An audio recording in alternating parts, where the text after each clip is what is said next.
full of grace, the Lord is with thee. Blessed art thou among women, and blessed is the fruit of thy womb, Jesus. Holy Mary, Mother of God, pray for us sinners, now and at the hour of our death. Amen. Lord God, please grant us the power to love. Give every husband the light to see the beauty of God in his wife.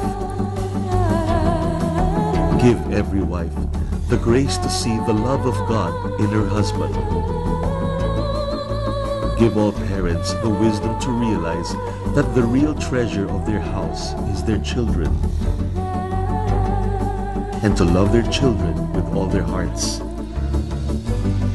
Give children the grace to love their fathers and mothers, and to realize how good they are. Please give us the wisdom to see how true it is that the family that prays together stays together.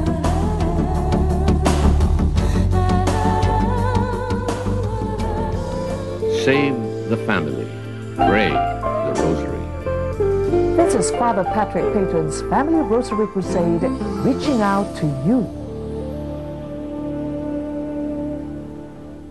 Ang sarap na naman ang umagang ito kasi magkakasama na naman po tayo dito sa ating palatuntunang Family Rosary Crusade. Alam nyo, madaling manghusga at mahilig tayong manghusga, lalo na kapag ang panlabas na anyo ang ginagawa nating batayan.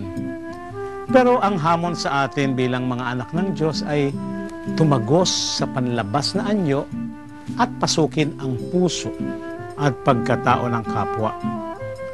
Ang mas malaking hamon nga ay mahalin at igalang ang bawat isa sa kabila ng kanyang mga kasalanan at naging pagkukulang. Ang talinghaga ng Pariseo at mambubuwis ay maraming sapin-saping kahulugan. At isa sa ating pagtutuunan ng pansin sa ating usapan mamaya ay ang pagtingin sa taong makasalanan at pagbibigay ng pangalawang pagkakataon para mabuo ang kanyang pagkatao. Makakasama natin mamaya si Sister Zenny at si Sister Norma ng Servants of the Holy Eucharist. Pero bago ito ay isa munang paalala. Huwag po kayong aalis, magbabalik po ang Family Rosary Crusade. Kaagad, ura-urada.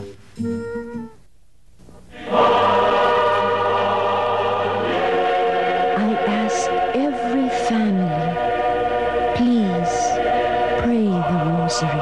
A family that prays together stays together. Get ready to interact with people in the know in today's edition of Church Alive. Ayan, kanina pa ako nakangiti dahil nagbabalik na po ang Family Rosary Crusade. Nandito po tayo sa ating segment na Church Alive. Isipin ninyo, kapag wala tayong ginagawang masama o nagsisimba tayo linggo-linggo, nagdarasal ng madalas o regular, nagbibigay sa kawang gawa, ang tendency niyan, ang tingin natin sa sarili natin ay malinis, magaling, mahusay na mananampalataya. Okay lang yun. Pero kapag nagsisimula na nating itaas ang ating sarili sa iba, na yung parang paglagay nating hindi tumatapat sa ating ginagawa yung ating kapwa, medyo mag-isip-isip na tayo kasi kung tama pa rin ang ating pananaw at motibo, medyo questionable na to.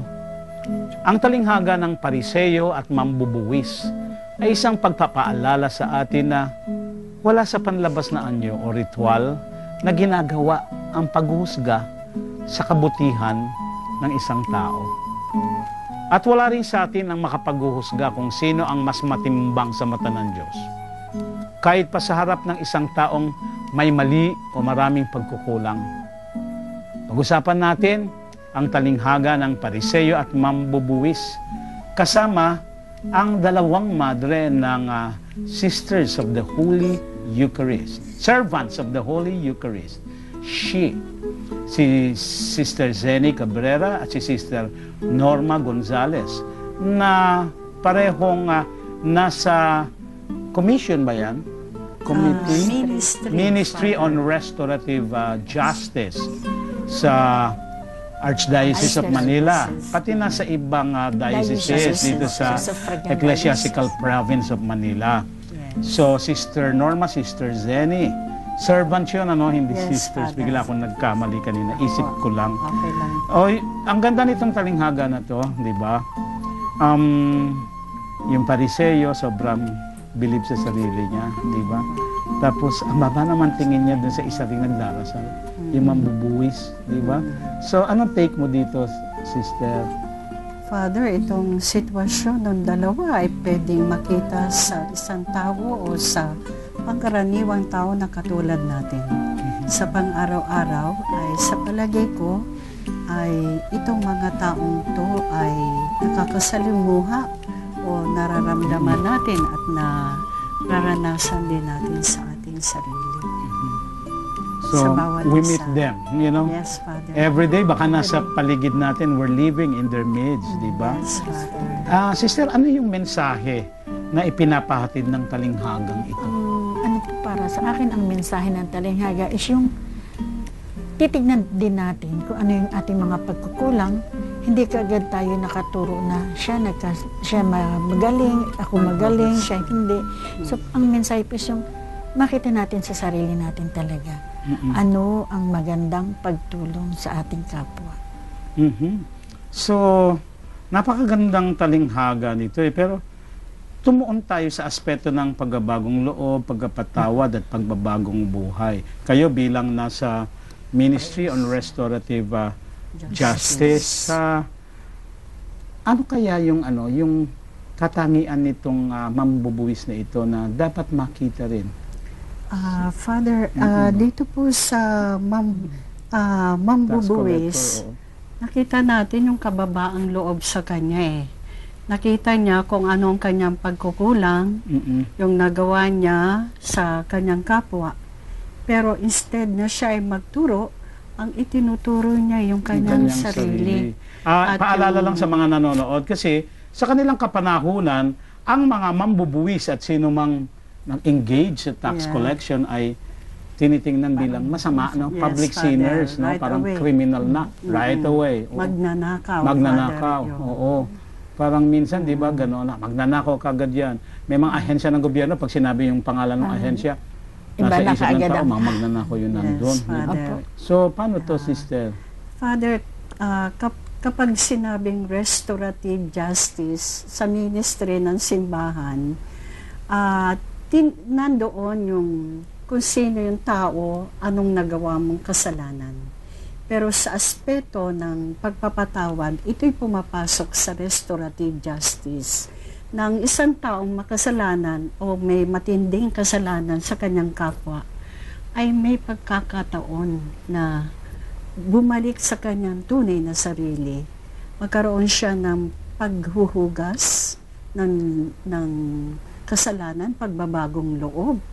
Yun, Father, yung dating masamang loob ay pwedeng magkaroon ng pagbabagong loob. Basta titingnan niya muna, mahalaga na makita niyang kailangan ng pagbabagong loob. Ang pagbabagong loob, Father. Marami ba kayong mga ikaranasan mismo sa actual ministry? Opo, Father, marami po kami karanasan, especially yung mga bagong kulong. Andi dito po, Father, yung denial na hindi ako nagkasala, nanawit lang ako, frame up lang ako, yung gano'n. Kaya nga, Father, sa Restorative Justice Ministry, nabibigyan natin sila ng hope para yung pagtanggap sa sarili, hindi yung kung sino-sino yung itinuturo na nagkamali. And then, yung comparison ba sa sarili nila na ako nakagawa ng mabuti, bakit ako yung nakulong? Ba't mabuti naman akong tao? Yun nga po, madalas ganun, na Father, tanong yan, ano? Opo. Mabuti naman ako, pero bakit ako ganito? Naging ganito. Father, karaniwan yung sa mga nagkaroon ng pagbabagong loob, ang kadalasang sinasabi nila ay, nung ako'y bata pa, ganito ang aking pinagdaanan.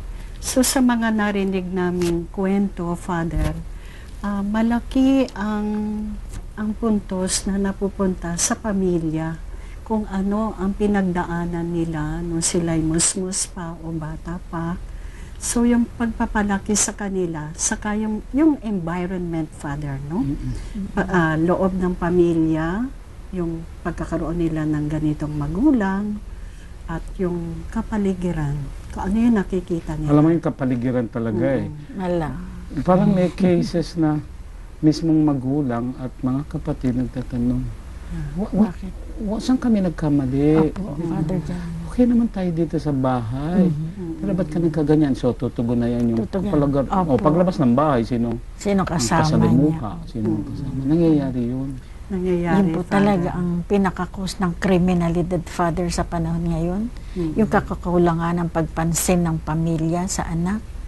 So, yun nga, tama, Father, nabanggit ninyo, sana kung nagkamali, anong naitulong ko sa'yo, ba't ka nagkaganyan?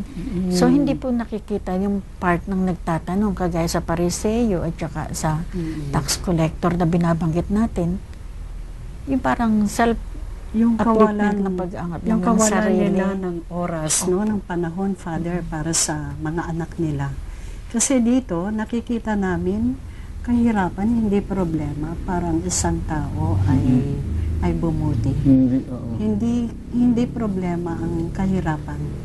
At hindi rin siya dahilan para makagawa. Hindi dahilan, Father. Kasi maraming mahirap ang masasabi nating umaangat at yung pagtingin nila sa kanilang sarili ay hindi bumababa. Kasi ako, laki ako sa hirap di ba? Hindi ko mamasabing ganun ka rin dahil naalala ko pa yung Mercedes-Benz nyo. Alala ko pa, di ba? Yung kaya naghahatid sa akin pabalik sa simbahan, di ba? So, anyway, galing ako sa hirap. Nakita ko naman na pwede namang mamuhay din ng marangal. Ang tanong ko ay, marami ba kayong nakitang basically, innately, mabubuting tao dun sa preso? Ay, opo. Father.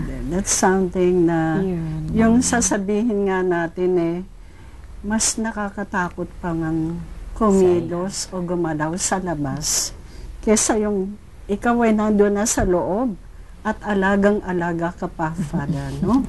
Nandiyan ang aanuhan ka ng umbrella, may magdadala ng gamit. Yeah, Father, we experience that.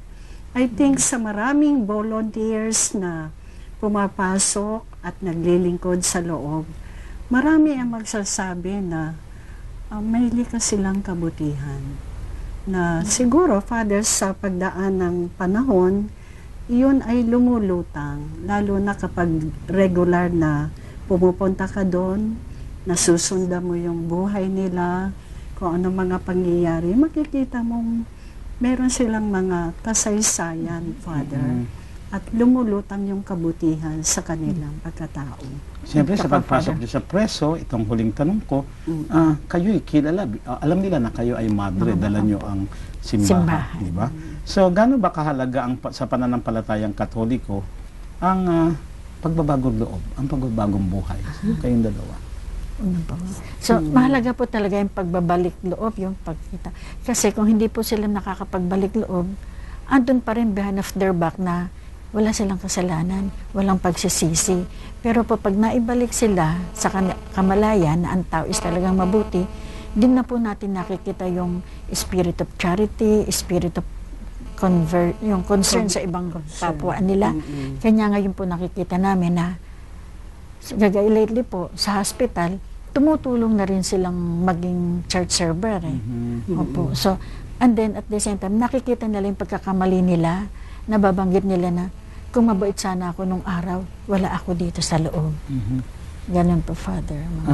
Sister Sally, kasama ba sa paglago nila ang paglago din sa mga katuruan ng simbahan at mga sakramento?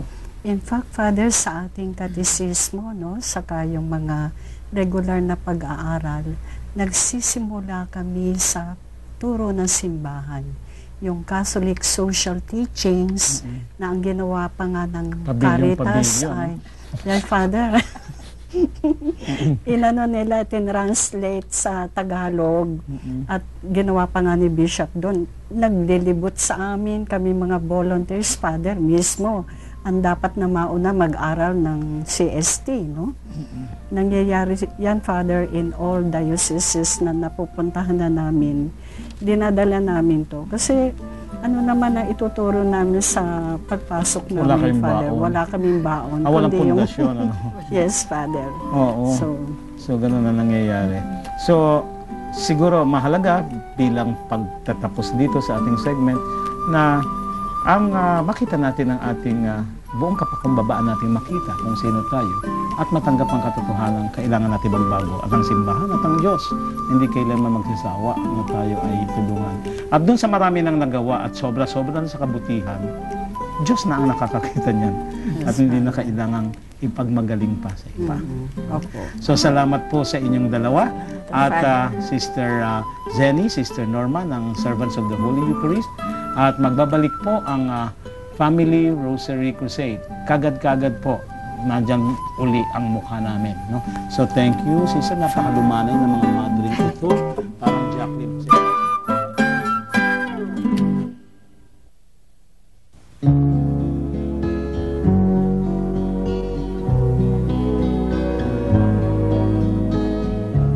May the song that is sung and the words that are spoken be a source of great joy for you as you discover through this most holy rosary the story of your redemption.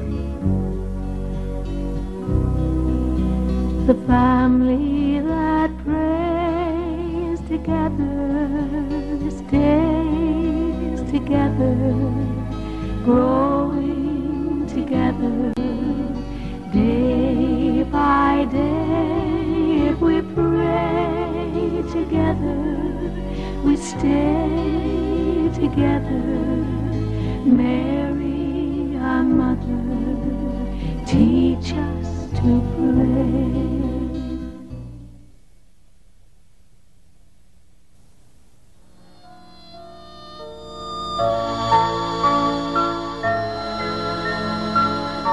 My dear, dear children, I, your mother, love you, and I wish to urge you to prayer.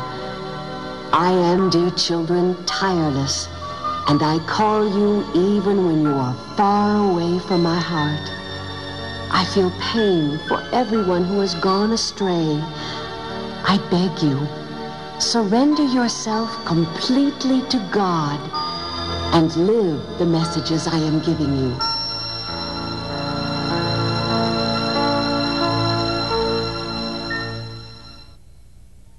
Nagbabalik po ang Family Rosary Crusade at sisilipin muna natin ang mga kaganapan sa simbahang Katolika sa loob at labas ng bansa. Kasama siyempre ang ating pinakamamahal na si Claudine Shalcita para sa Dateline FRC. Here now is an update of news and events in and around the Catholic Church. This week on Dateline FRC. Hi, I'm Claudine Shalcita, and this is Dateline FRC of Servant of God, Father Patrick Peyton's Family Rosary Crusade. In Jaffa, Israel, preparations for the Feast of the Nativity of Mary this September are underway in the Holy Land, particularly among Indian migrant workers. Friar Jayasilan Pichai Muthu, OFM, head of the Indian chaplaincy in Holy Land, said, and we quote, Mother Mary is revered with great devotion by the Indian community as a mother and a spiritual figure of maternal protection, unquote. He noted that the Holy Family took refuge in Egypt for safety and settled for livelihood in Nazareth, and that Jesus carried out his apostolic mission in Judea, Galilee, and Jerusalem. Many Indian Catholic migrant workers seek grace and invoke Mary's motherly protection, he added.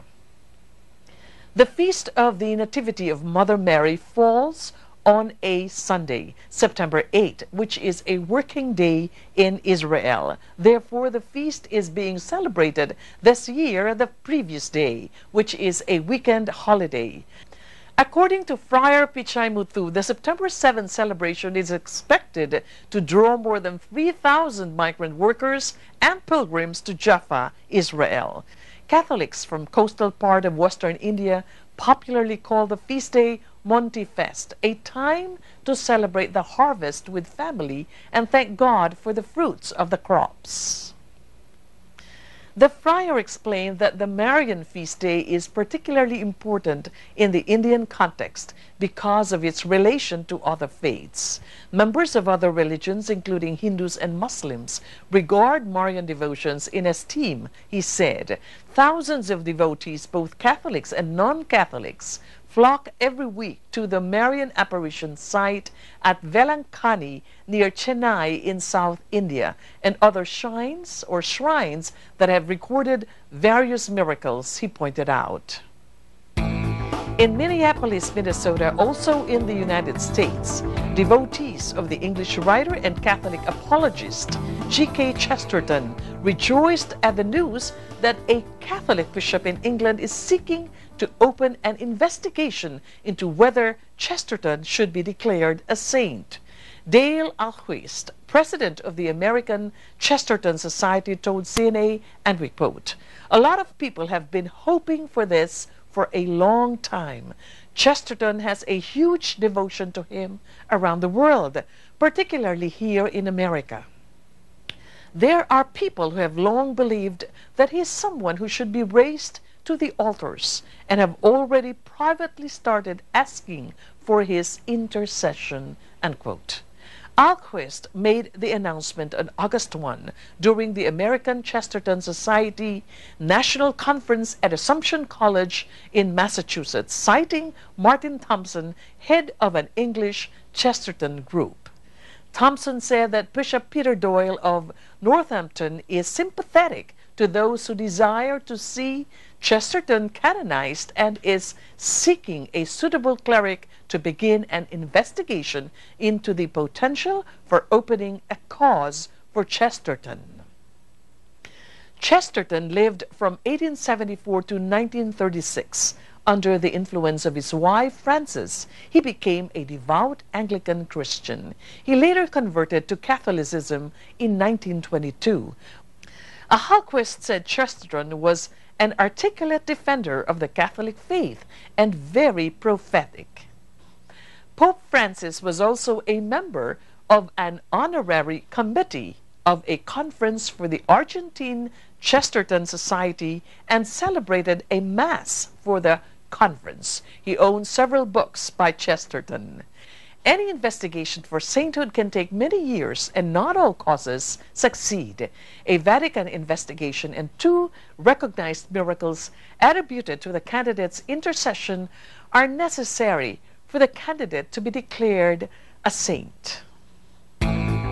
Here in Manila, with the success of the first Catholic Social Media Summit, or CSMS, in 2012, Youth Pinoy, the organizer of CSMS, is again planning another summit dubbed CSMS version 2.0 on November 23 to 24 at the Colegio de San Juan de Letran in Intramuros. A Youth Pinoy invitation letter said, and we quote, "A significant way of culminating the Year of Faith, this summit is a response to the call of using social media to proclaim Christ to the world of the internet, the world of so many young people," unquote. The summit is open to all Catholic youth who are active in social media, whether parish or school-based, as well as social communication ministries of different dioceses, parishes, organizations, religious congregations, and those who do youth ministry in whatever form and who are engaged in social media for pastoral ministry. Monsignor Paul Tighe, the Secretary of the Vatican's Pontifical Council for Social Communications, will be the keynote speaker of CSMS version 2.0. For more details, visit the website CatholicSocialMediaSummit.com.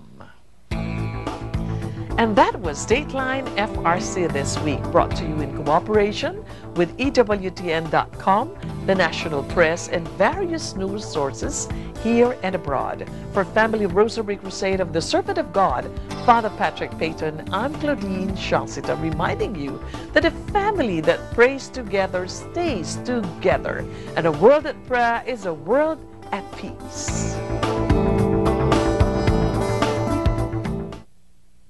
Samahan natin si Ate Chi Bocobo sa kanyang pagpapatuloy ng kwento ng buhay at pananampalataya sa mga kwentong buhay.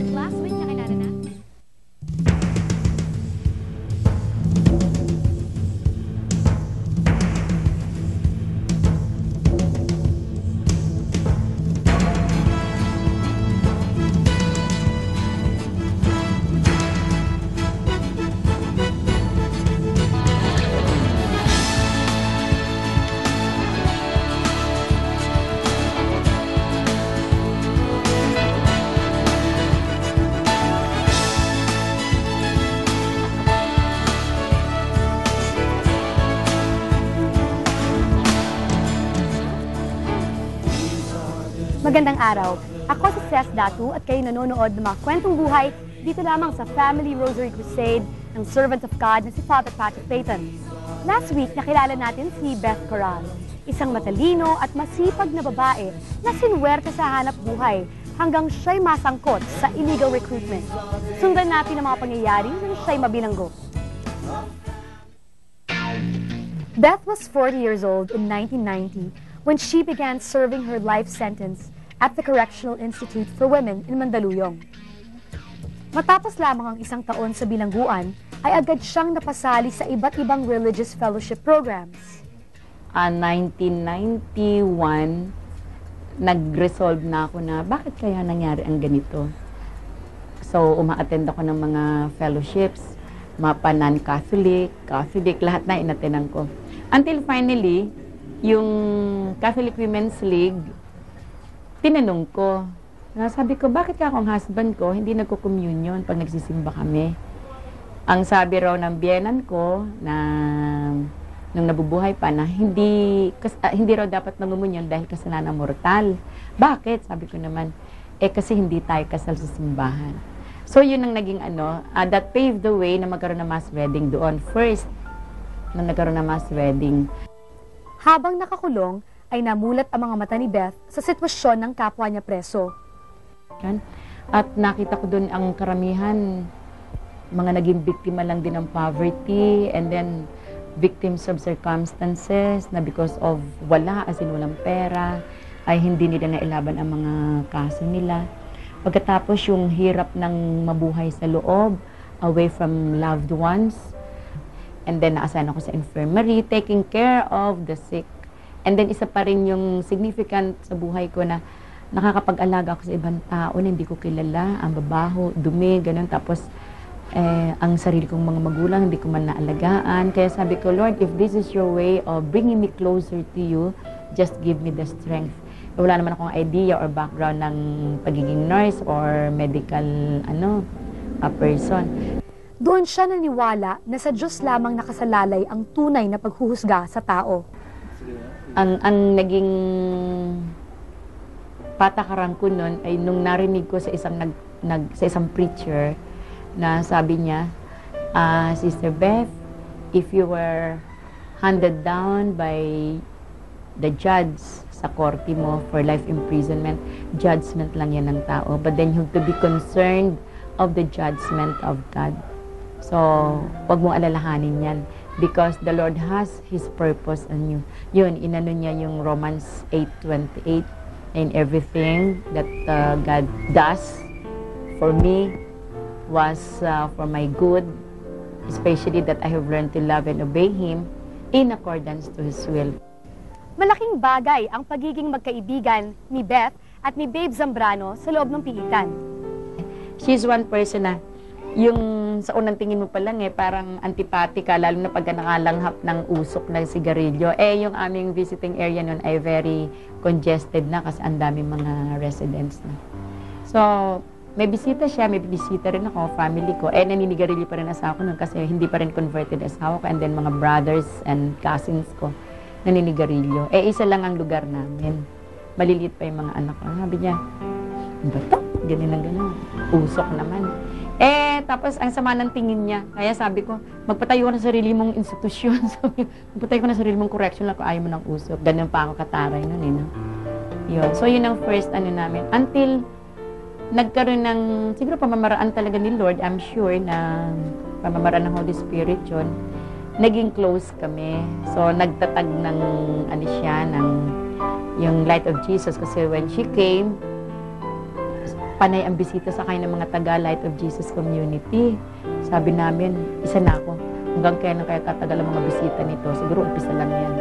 I was wrong kasi hindi napapatid ang mga dalo niya even when she was still at the quarantine.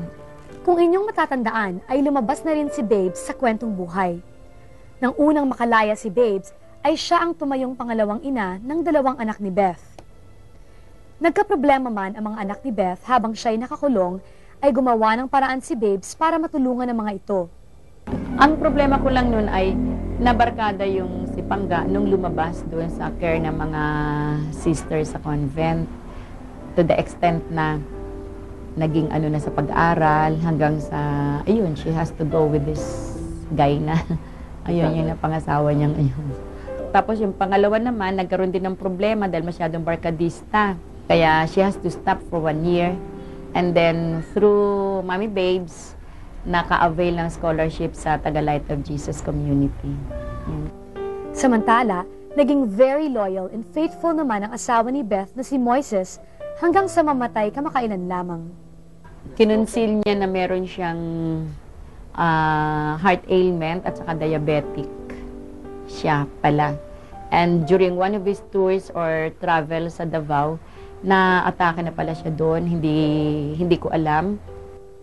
Sa paglipas ng mga taon sa bilangguan, ay dumanas ng kalungkutan si Beth, lalo na tuwing madedelay ang kanyang paglaya. Yung ang apila ko, we were believing na nasa kamay ko na yung freedom ko, pero it turned out na wala rin. So ilang beses yun. I have been recommended by so many people from the President's Cabinet before, even during the time of Cory,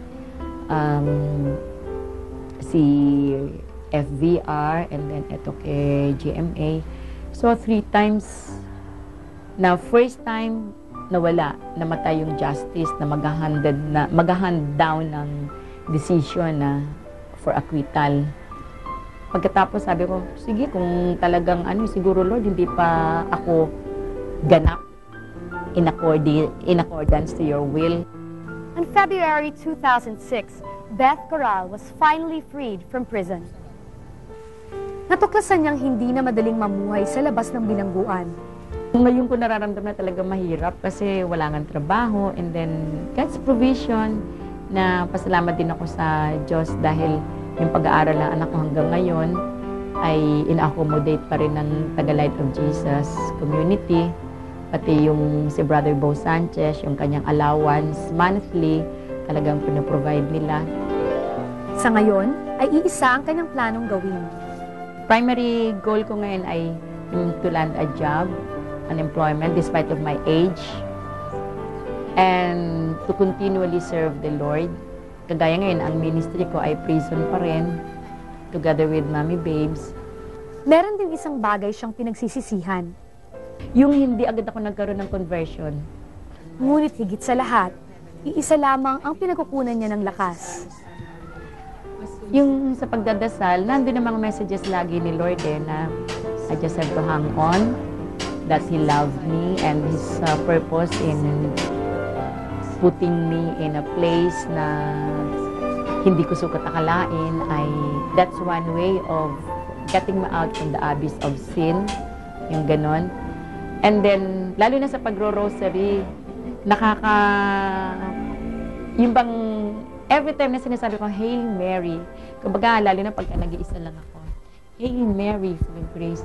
Parang yung inahalin tulad ko sa sarili ko, because Mama Mary had become my inspiration, na eto nga siya, lahat ng hirap because of Jesus, ay talagang naging matibay.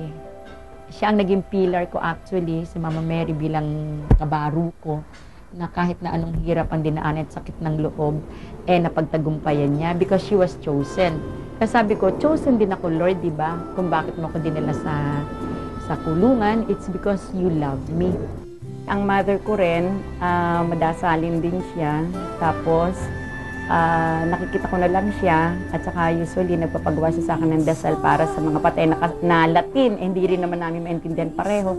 Pero from memory, nadadasal niya yun. Tapos yung pagro-rosaryo, kahit Bisaya, tinuruan ako nun. Beth is very much concerned about ways and how the family can stay together in this day and age.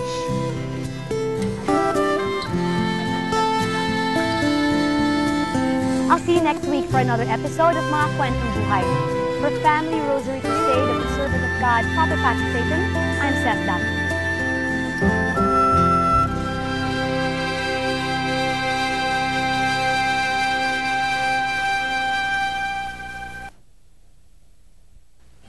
Ayun naman, siyempre, kasama natin ang ating pambansang taga-kwento, si Kuya Bernard, para sa tunay na pakikipagsapalaran ng isang banal sa ating pakikipagkwentuhan sa mga kabataan sa Once Upon a Saint.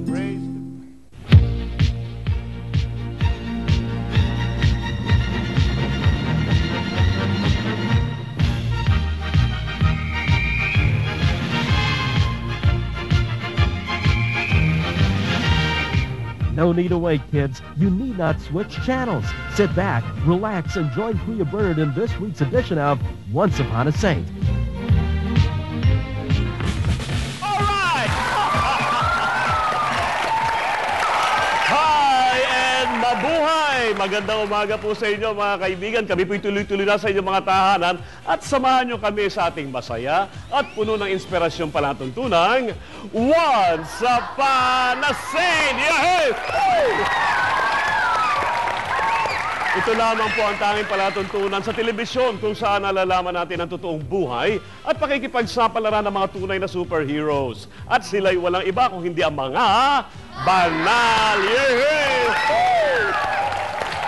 At siyempre sa araw na ito, kasama natin ang mga mag-aral mula sa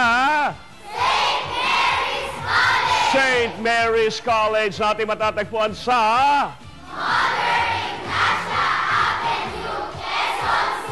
Mother Ignacia Avenue, Quezon City! All right! Now, tell me something about your school. Alamin nga natin, ang aming paaralan ay... Yes, Kuya, tayo. Maganda. Ano pa? Peaceful. Peaceful, yes. Malaki. Yes. Maraming estudyanteng estudyanteng na faithful. Dito naman sa kababaihan, ang aming eskwelahan ay, go ahead. Malinis! Yay! Ano pa? Tayo ate. Yes, ang aming eskwelahan ay? Maganda ang tinuturo. Yay! Ano pa? Sino pa ate? Ikaw tayo. Dali para makita natin. Ang aming school ay PASCO accredited. Wow! Look at that! Yes, Kuya. Ang aming eskwelahan ay, tayo, tingin ka sa camera, anak. Ang aming eskwelahan ay Katoliko. Yeah! Talaga nga naman, nakatutuwang marinig ito sa mga kabataan. Pero alamin natin ito mula sa kanilang mga guro. Narito para sabihin sa atin ang kanilang paran, si Miss Balatbat. Yay! Magandang araw po sa inyo, Miss Balatbat. Maraming magandang araw po. Yes, kami po ay nagpapasalamat sa pagbibigay ng pagkakataon na makapag-taping dito ng Once Upon a Saint. Yes, Tell me something more about the school. The school is under the RVM congregation, and we are focusing on the 3 core values. Nurturing faith. Nurturing faith. Yes. Building excellence. Building excellence. And developing service. Developing service. Yes, sir. Wow, ito po yung mga core values. Yes po. Wow, nakakatuwa naman. Palakpakan natin si Miss Balatbat. Ang natatanda. Gaano na po katagal ang inyong eskwelahan? Ang St. Mary's po ay way back na 17th centuries pa. 17th Yes. centuries. Ito po eskwelahan ito. Ito pong St. Mary's Dito sa ay Quezon City. sa Quezon City po ay 1930s. 1930s. Oh, wow. Di nung mga po, talahibang pa itong lugar. Yes, ninyo sir. na ito. Yes, sir. Hindi katulad ngayon, parang punong-puno na ng lahat ng Buildings, mga malls. yes. At buildings at hospitals. Yes, ano sir. Po? Kayo po, ma'am, gaano na po kayo katagal nagtuturo dito? This is my 24th year in service, sir. My goodness! Hindi pa sila pinapanganak. Palabangan natin.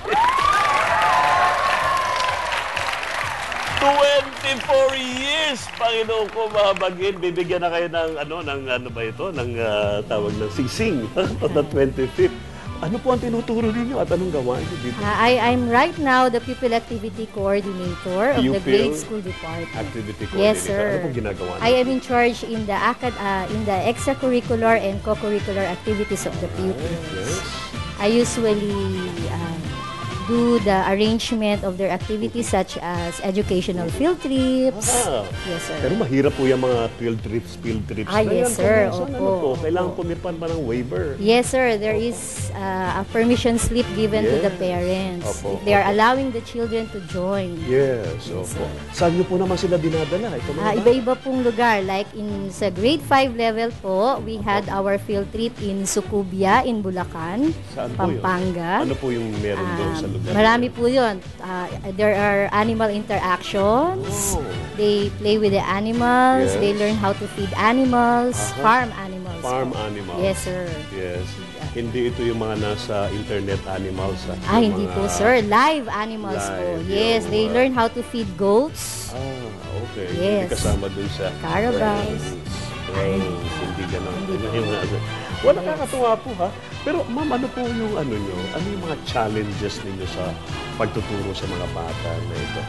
Yan po ang medyo talagang very meaningful and challenging. Kasi syempre, nowadays, our children are into different things like gadgets and computers. Correct. So yun po, we usually inculcate them different kinds of values here in school na even though they are trying to use the computers or the different gadgets, they also learn the traditional way of learning. At importante yun. Importante po yun. Yung one-on-one at personal. Yes, sir. Ako ma'am, maraming salamat po sa inyo ha. At least siguro kung ako'y magulang na nanonood, gugustuhin ko magtungo rito at bisitahin ang inyong paaralan. At may maganda po kayong auditorium dito. Yes, sir. Maganda na, malamig pa, Yes, malaki sir. pa. Malaki. Gaano po yung seating capacity? No? Nasa 300 po, sir. 300. Yes. Wow, beautiful. Ma'am, thank you very much. At sana po umabot pa kayo sa 30 years of service. Hopefully, sir. Hopefully. Palakpakan natin si Miss Galata. Thank you very much po, ma'am. Wow! Katuwa yun, ha? Dinuwi mo, ang tagal nagsiservisyo tayo para lamang maturuan ng mga bata. At napakahalaga na may isang guro na nag-guide o nagtuturo sa mga kabataan. At ito rin ang nangyari sa ating santo na ikikwento ko sa inyo. Handa na ba kayo makinig mga bata sa aking kwento? Okay, bueno, maupo na tayo ng mahusay mga bata dahil narito na ang kwento ni Tito Bernard. Once upon a time, wow, sa isang malayong lugar sa Pransya, dito isinilang itong ating santo o banal. At siya'y walang iba kundi si Saint Hubert. Anong pangalan niya ulit? Saint Hubert! Parang hindi mo sukat akalain na mayroon palang santo na Hubert ang pangalan, di ba? May mga bata pinangalanan na Hubert, pero I think this is taken from the name of the Saint Hubert who was born in Toulouse, France. Si Hubert ay panganay sa magkakapatid. Ang kanyang tatay ay isang duke ng ang pangalan ng tatay niya ay si Beltrand. Ang pangalan ulit ng tatay niya, Beltrand. At ang lolo niya ay hari. Ang lolo niya ay si Charibert na hari ng Toulouse. Panganay siya, Duke, King. Ang bata ba ay walang sapin sa paa pag naglalakad? Siyempre, meron. Ang bata ba ay kumakain ng tutong? Siyempre, hindi. Ang bata bang itong si Hubert nung maliit pa ay walang yaya? Siyempre, meron. si Hubert ay lumaki na mayaman. Ang sabi nila, may golden spoon sa kanyang bibig ng ipinanganak. Kaya habang lumalaki siya, na ang nanay niya ay dukesa, ang tatay niya ay duke, ang lolo niya ay hari, naging medyo pasaway ang bata. Ano ibig sabihin ng batang pasaway? Ha? Matigas ang? Tignan ko nga ang ulo mo, anak. Ay, medyo matigas din. Pero, siyempre, hindi naman tayo siguro masyadong pasaway.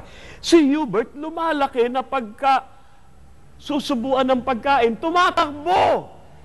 Alam mo yung mga bata, o kakain na, habulin siya nung yaya niya, at pag nadapa yung yaya, tawa siya ng tawa. May mga bata yatang ganun pa rin sa ngayon, ha? Medyo pasaway. So, sakit siya ng ulo ng mga kasambahay na kasama nila doon sa kanilang palasyo. At nung nagbibinatahan na siya, nakita niya, beautiful girl, ha? You're a beautiful girl, ha? Kita niya, another beautiful girl, ha? Medyo naging palikero itong si Hubert nung kanyang kabataan. Hindi mo maiisip na magiging santo siya balang araw. Dahil makulit, pasaway, matigas ang ulo, at pag tinuturuan na nung teacher, siyempre, noong mga panahon na yon, yung capital ng religiosity ay sa Lyon, France, and several hours away, Toulouse. So, nandoon malapit sa Lyon, sa Fourvière, yung religious capital ng France. At yung mga nagtuturo ay mga Kristiyano. Nagtuturo yung matanda. Kailangang makilala mo si Jesus. Siya ay anak ng Diyos. Hubert, sino si... Hubert, tulog na ako eh. Kulit mo. Alis ka nga dyan. Ang tanong mga bata, natuto kaya sa ating reliyon at pananampalataya si Hubert habang siya ay lumalaki? Paano kaya niyang nakilala si Jesus na matigas ang ulo, pasaway, hinahabol pag pinapakain, ayaw makinig sa teacher, at may mga bata bang ganyan ngayon? Baka o marami. At pwede kaya mga batang ito sa ating panahon ngayon ay maging banal o santo rin pagdating ng araw? Pwede ba kayong lahat ay maging santo pagdating ng araw? Mga bata, ang katanungan ay sasagutin sa ikalawang bahagi ng ating palatuntunan. Meron lang akong gustong batiin, anak, akin na yung papel, ang ating mga kaibigan dyan sa Metanoia School sa Dasmariñas, at siyempre sa ating mga kaibigan din dyan sa Mary Help of Christians. Ano po, maraming salamat sa inyong panunood. Nelson and Lourdes Adrian, Lorraine and Sam Ramirez, at kay Ma'am Mia Madeline Alaras, magandang araw po sa kanilang lahat. At siyempre sa ating mga kaibigan kay Emil at Syra Suntiliano, at kay Manny na laging sumusundo sa akin from Diwa Learning Systems. Maraming salamat po. At siyempre, boys and girls, bago tayo tuloy magpaalam, mula po sa ating founder, servant of God, Father Patrick Peyton, CSC, lagi lang po tayo magdasal. Ang habilin niya sa atin, the family that prays together, stays together. A world at prayer is a world at peace. Lahat ng yan dito lamang sa Once Upon a Saint. Yay! Oh!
Blessed, handmaid of God.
bago po tayo magwakas, samahan natin ang ating panauhing pari para sa pagninilay ng Ebanghelyo sa araw na ito.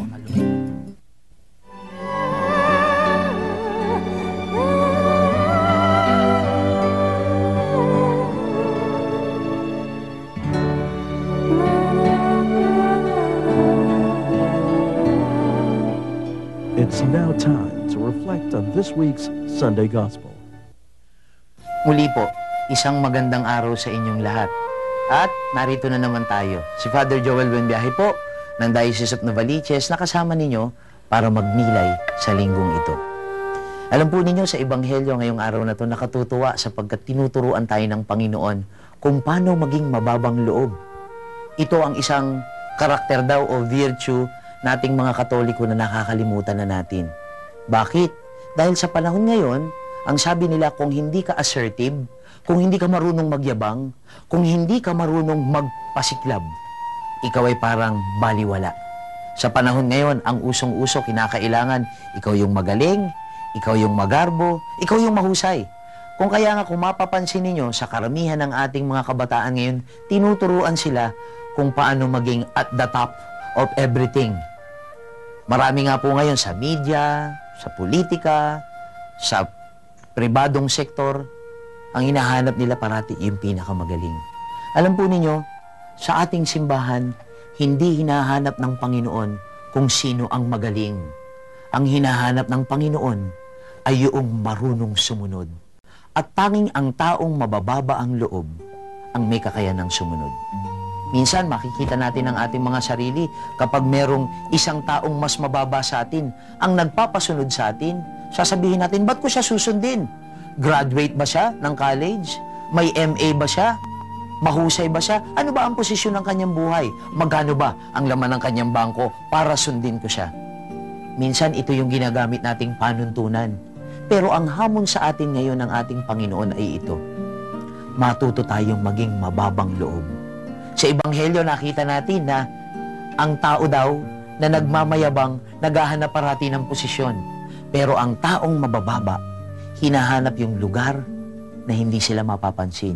Ngunit ang mga taong mabababa, sila ang pinagkakapuri at sila ang ginagamit na magandang halimbawa ng ating Panginoon.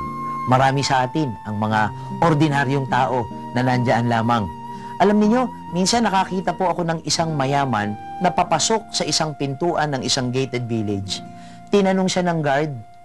Aba, galit na galit siya sa guard. Sinasabi niya, hindi mo ba kilala kung sino ako?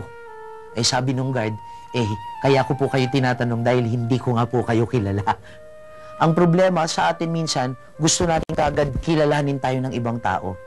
Pero nakita natin yung kababaang loob ng gwardya. Nagtatanong lang po. Ginagawa lang po ang trabaho ko. Yun ang gusto niya sabihin. Para sana tayo, sa mga pag-araw-araw nating pamumuhay, kilalanin natin ang ating sarili na hindi bilang isang taong mataas, kundi isang tao na kaparehas lang ng kahit sino man. Iisa ang ating Panginoon. Iisa ang biyayang tinatanggap natin. Matuto tayong kumilala ng Diyos sa ating kapwa. At hayaan nating tayo rin ay maging dahiluyan ng Diyos upang makilala ng ating kapwa ang Diyos sa pamamagitan natin. Ikaw na naririto ngayon, ikaw na nakikinig sa salita ng Diyos, handa ka ba na magpakumbaba at handa ka bang maging mabuting halimbawa ng isang Kristiyanong sumusunod sa kalooban ng Diyos? Amen. Magkita-kita po tayo muli sa mga susunod pang linggo at tayo magnilay sa salita ng Diyos. Isang maganda at mabiyayang araw sa inyong lahat.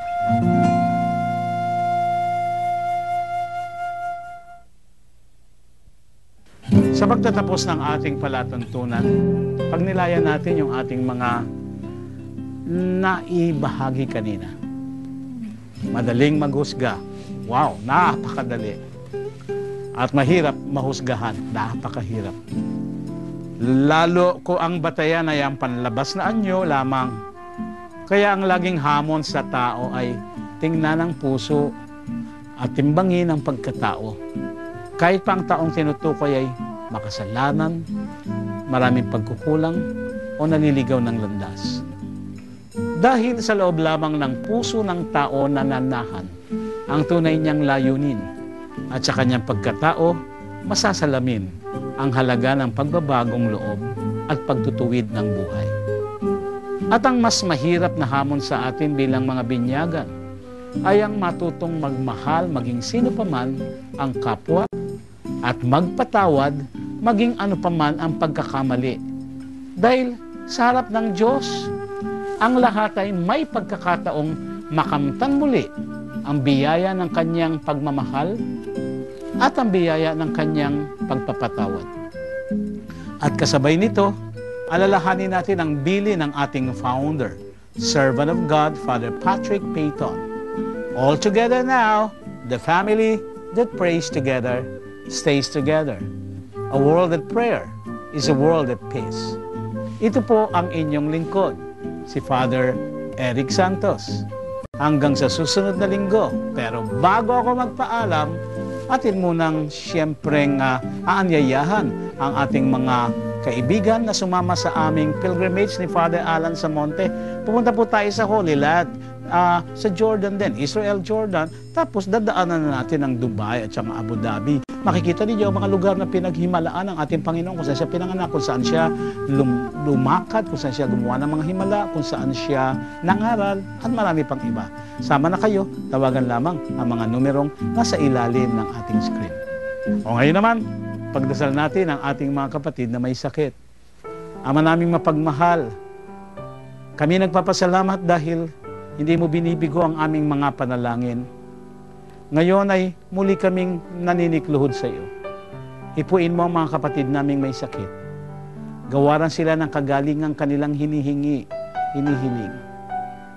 Patuloy mo silang pasiglahin. Humihingi po kami ng himala.